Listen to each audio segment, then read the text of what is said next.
Shri sigma hospital కాళిల్వాడి Nizamabad గుండె మరియు రక్తనాళ వ్యాధులకు చికిత్స అందిస్తూ ఉన్నారు. పోలీస్ పార్టీ వెంబడించి దాన్ని పట్టుకోవడం జరిగింది. ఆ పట్టుకున్న వెహికల్ లో ఇద్దరు వ్యక్తుల దగ్గర సుమారుగా 50 జేటీ స్టిక్స్ ఒకరి దగ్గర మరియు ఇంకొకరి దగ్గర 6 డెటోనేటర్లు మరియు ఈ కార్డెక్స్ బ్లాస్టింగ్ కి యూజ్ చేసే కార్డెక్స్ వైరు సీజ్ చేయడం జరిగింది. వీళ్ళ దగ్గర నుంచి వీళ్ళకు ఎక్కడొచ్చింది ఈ మెటీరియల్ కనుక్కున్న తర్వాత వీళ్ళకు నిజామాబాద్ కమిషనరేట్ నుంచి ఒక మ్యాగజైన్ నుంచి కూడా ఇది ఇల్లీగల్ మీన్స్ లో వీళ్ళకు బ్లాస్టింగ్ కోసము వచ్చినట్టుగా మాకు తెలుస్తూ ఉంది. ఆ ఇన్ఫర్మేషన్ తోటి మేము ఫర్దర్ గా అక్కడ వెళ్ళి చూస్తే అక్కడ ఒక మూడో వ్యక్తిని కూడా మేము అరెస్ట్ చేయడం జరిగింది. ఆ మూడో వ్యక్తి ఇంటి దగ్గర చెక్ చేస్తే అతని ఇంట్లో ఒక 20 జెనరీ స్టిక్స్ 4 డెటోనేటర్లు అండ్ కార్డెక్స్ వైర్ కూడా ఉండడం జరిగింది.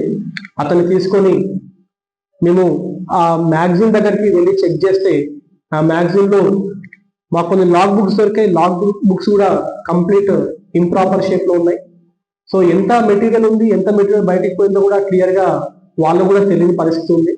వాళ్ళు ఎక్కడ కూడా ఎంట్రీ ఎగ్జిట్స్ కానీ అమ్మిన వాళ్ళ డీటెయిల్స్ కానీ తీసుకున్న వాళ్ళ డీటెయిల్స్ కానీ ఎక్కడా లేకపోవడం తోటి ఆ లాగ్ బుక్స్ ని కూడా సీజ్ చేయడం జరిగింది. అండ్ దాంతోపాటు ఆ ప్రిమైజ్ ని కూడా గవర్నమెంట్ అధికారుల సమక్షంలో దాన్ని ప్రిమైజ్ ని కూడా సీజ్ చేయడం జరిగింది. ఆ మ్యాగజైన్ లో సుమారు 5000+ జెనరీ స్టిక్స్ ఉన్నాయి. బట్ ప్రాపర్ డాక్యుమెంటేషన్ కూడా లేదు. దీని గురించి కోర్టుకి డిపాజిట్ చేసిన తర్వాత పేసోకి దీన్ని వెరిఫై చేయమని చెప్పి మేము రిక్వెస్ట్ చేస్తాము. అండ్ వాళ్ళు దాన్ని వెరిఫై చేస్తారు. దాంట్లో ఎంత వరకు ఇల్లీగల్ గా హోర్డింగ్ చేసినారు, ఎంతవరకు లీగల్ గా ఉందనేది పేసో ఇన్స్పెక్షన్ తర్వాతే మనకు తెలుస్తుంది. సో ఈ ఎంటైర్ ఎపిసైడ్ లో మా పోలీస్ హోమ్ గార్డ్ కైలాష్ చాలా చాకచక్యంగా అసలు ఆ వెహికల్ ని సస్పిషియస్ మోడ్ లో ఉందని చెప్పేసి దాన్ని ఐడెంటిఫై చేసి దాన్ని ఆల్మోస్ట్ గా సింగిల్ పర్సన్ దాన్ని చేసి పట్టుకోవడం జరిగింది. సో ఆ హోమ్ గార్డ్ కూడా మనతో పాటు ఉన్నాడు. ఇప్పుడు మీ అందరి ముందు కూడా తనకి రివార్డ్ ఇస్తాము.